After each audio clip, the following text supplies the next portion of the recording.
Bonjour à tous et bienvenue dans cette nouvelle explication visuelle. Allez, on plonge direct dans le vif du sujet. On a très souvent cette impression étrange aujourd'hui, on fait des efforts, on étudie, on bosse dur, on suit toutes les règles à la lettre, et pourtant, financièrement, ça coince. Les salaires stagnent, l'immobilier semble totalement hors de portée, les parts ne font. Bref, on a l'impression de ramer. Eh bien, l'objectif de cette analyse, qui est d'ailleurs conçue spécialement pour ceux qui n'ont absolument aucune connaissance préalable en finance, c'est de comprendre que cette lutte n'est pas du tout due à un manque d'effort de notre part. La vraie raison, c'est que les règles du jeu économique ont tout simplement changé du tout au tout depuis les années 80. Cette citation qu'on aborde maintenant, elle tape vraiment dans le mille. Elle valide parfaitement cette immense frustration économique que beaucoup ressentent au quotidien. Et c'est super important de l'intégrer dès le départ. Se sentir bloqué financièrement en ce moment, c'est un problème purement structurel. Ce n'est en aucun cas un échec personnel. Le plateau de jeu n'est plus du tout le même, les cartes ont été totalement redistribuées et essayer d'avancer avec un manuel des années 80, c'est le meilleur moyen d'aller droit dans le mur. Au menu de notre présentation aujourd'hui, on va d'abord décortiquer le modèle de nos parents, puis comprendre très précisément pourquoi les règles ont changé. Ensuite, on va déconstruire ensemble quelques mythes tenaces avant de révéler 5 stratégies d'action ultra concrètes et accessibles pour les débutants.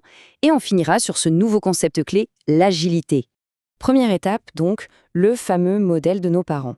Ce qu'on pourrait surnommer avec un peu de nostalgie, le manuel de l'âge d'or. Pour bien capter l'ampleur de nos défis actuels, il faut se replonger un instant dans le contexte économique d'avant, celui des 30 Glorieuses, jusqu'aux années 90. Et honnêtement, c'était une époque exceptionnellement favorable. Le parcours vers la sécurité financière était incroyablement clair et surtout linéaire. On commençait par faire des études gratuites ou du moins très abordables. Ensuite, on décrochait un emploi sûr, car oui, on était en période de plein emploi. La suite logique, un seul salaire suffisait bien souvent à faire vivre une famille entière et à s'acheter une belle maison. Et la ligne d'arrivée, c'était une retraite solide, garantie par un état-providence très robuste. C'était un monde en pleine croissance où la patience et la loyauté envers son employeur étaient inévitablement récompensées. Le rêve en fait. Sauf que le réveil pique un peu. Deuxième partie. Pourquoi les règles ont changé. On assiste aujourd'hui à un véritable bouleversement structurel de toute notre économie.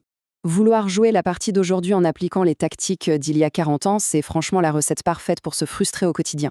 Quand on analyse les chiffres de plus près, on a la preuve mathématique que le rêve traditionnel s'est complètement enrayé. Tenez, dans les années 80, s'acheter une maison, ça représentait en moyenne 2 à 3 années de revenus pour un foyer. Et aujourd'hui, on parle plutôt de 10 à 15 ans de revenus complets, auxquels on vient très souvent greffer un endettement hyper lourd sur 25 ans. La différence est juste monumentale, surtout quand on essaie de s'installer dans une grande métropole. Et attention, l'immobilier, ce n'est que la face émergée de l'iceberg. On affronte de nouvelles réalités structurelles assez brutales. D'un côté, on a des prix au mètre carré qui ont purement et simplement doublé en 10 ou 15 ans dans plein de villes. De l'autre, un marché du travail devenu hyper précaire, dominé par une avalanche de CDD et de stages interminables. En plus de ça, les diplômes se sont complètement dévalorisés, on le sait bien, même un bac+5 ne garantit plus du tout de trouver un job à la sortie. Et par-dessus le marché, on subit une pression constante et inédite, largement nourrie par les réseaux sociaux qui nous poussent sans arrêt à la comparaison et à la consommation. C'est clair, l'ancien système est aujourd'hui totalement bouché. Ce qui nous amène tout naturellement à notre troisième partie, mythes et nouvelles réalités. C'est le moment de faire un grand ménage dans tous ces conseils financiers qui sont devenus obsolètes. Parce que oui, les conseils que les générations précédentes nous ont transmis, ils regorgeaient de bon sens, mais pour leur époque. Aujourd'hui, si on part de zéro et qu'on veut gérer son argent sainement, il faut vraiment tout remettre en question. Prenons le tout premier gros mythe, le fameux contrat à durée indéterminée. On a tous grandi en entendant qu'un CDI c'était le Graal, que ça protégeait à vie et que ça récompensait naturellement la loyauté. Eh bien, la réalité moderne est bien différente. Aujourd'hui, les statistiques montrent que changer d'entreprise tous les 3 à 5 ans permet de faire grimper ses revenus beaucoup plus vite. Une loyauté aveugle envers une seule entreprise ne garantit absolument plus de voir son salaire augmenter, surtout à une époque où les restructurations s'enchaînent. Un autre mythe qui a la vie super dure, il faut absolument acheter une maison le plus tôt possible, sinon on jette de l'argent par les fenêtres. En fait, la réalité, c'est qu'acheter trop tôt peut se transformer en un véritable piège financier. S'endetter au maximum de sa capacité d'emprunt dès l'âge de 30 ans, ça détruit toute notre flexibilité. Ça bloque totalement la mobilité géographique, ce qui peut nous empêcher de saisir de super opportunités de carrière ailleurs. Et surtout, ça masque souvent des coûts cachés énormes, comme les impôts locaux, les gros travaux ou l'entretien continu du bien. Et puis, il y a le grand classique, fais de longues études et tu seras à l'abri toute ta vie. Là encore, l'équation s'est sacrément complexifiée. Un diplôme, ce n'est plus un ticket de sécurité magique et automatique. Sa vraie valeur sur le marché dépend maintenant du secteur spécifique qu'on choisit, de l'expérience concrète qu'on accumule sur le terrain, de la puissance de notre réseau professionnel et parfois juste d'un très bon timing. Aujourd'hui, savoir s'adapter en permanence pèse souvent bien plus lourd qu'un simple bout de papier encadré dans le salon. Allez, on passe à l'action avec notre 4e partie, les 5 stratégies d'aujourd'hui. Ce sont des tactiques modernes, puissantes et, je vous rassure, totalement accessibles, même pour les débutants. Parce que oui, les règles ont changé, on l'a bien compris. Mais alors, comment on fait pour s'en sortir? La toute première notion à s'approprier, et c'est vraiment la base absolue de la finance personnelle, c'est celle des intérêts composés. Sans utiliser de jargon, c'est quoi concrètement? C'est tout simplement le principe par lequel l'argent qu'on investit génère des gains, et ces mêmes gains vont générer à leur tour d'autres gains avec le temps. C'est un véritable effet boule de neige. La leçon capitale à retenir ici, c'est que commencer le plus tôt possible, c'est infiniment plus puissant que de commencer avec des sommes astronomiques. C'est le facteur temps qui fait tout le gros du travail.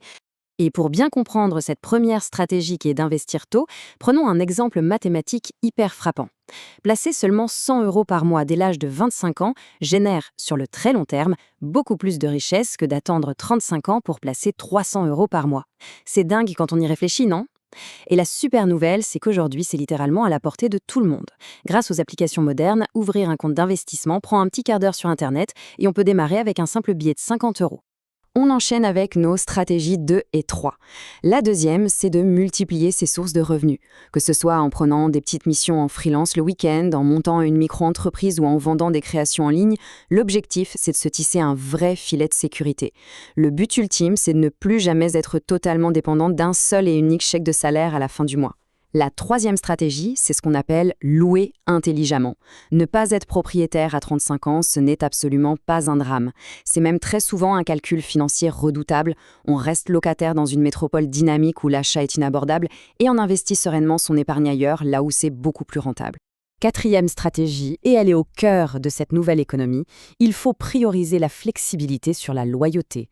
Dans un monde professionnel qui va à 1000 à l'heure, l'adaptabilité, c'est devenu notre capital le plus précieux. Être prêt à se reformer en continu, à changer de rôle, de secteur, ou même à passer d'employé à indépendant, ce n'est surtout pas une trahison envers son employeur. Non, c'est carrément la tactique moderne de survie pour protéger ses revenus et assurer sa propre tranquillité d'esprit. Et notre 5e stratégie tient en un seul pourcentage clé, 50%. C'est la règle d'or pour maîtriser son train de vie, et c'est sans doute le levier le plus sous-estimé pour s'enrichir sans douleur.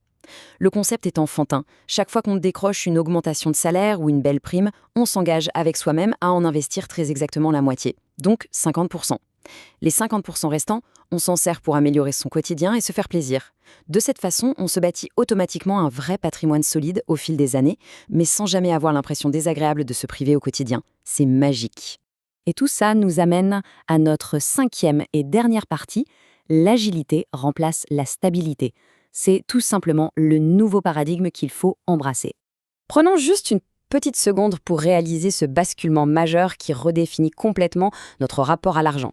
Avant, dans le passé, la stratégie reine, c'était la stabilité. On trouvait une bonne place, on s'y ancrait solidement et on attendait patiemment. Mais aujourd'hui, cette immobilité est devenue hyper risquée. C'est l'agilité qui constitue notre meilleur bouclier. Alors oui, c'est vrai, le monde moderne peut paraître bien plus complexe et imprévisible, mais il déborde aussi d'opportunités totalement inédites. Grâce à la technologie, les marchés financiers ont été complètement démocratisés et sont devenus accessibles à absolument tout le monde, directement depuis un smartphone. Le grand secret maintenant, c'est d'apprendre à naviguer avec souplesse plutôt que de s'agripper désespérément à l'illusion de la stabilité d'antan. Ce qui nous laisse, pour conclure cette explication, avec une réflexion fondamentale. Quel modèle financier va-t-on décider de construire pour nous-mêmes dès aujourd'hui? Les règles du jeu de l'âge d'or sont définitivement caduques, c'est un fait établi. Mais franchement, les nouvelles stratégies d'action n'ont jamais été aussi claires et à la portée de tous. Il ne tient qu'à chacun de faire ce tout premier petit pas, de s'intéresser à l'investissement moderne pour reprendre enfin le contrôle total de son avenir financier. Et voilà, c'est tout pour cette analyse. À très vite pour une prochaine découverte.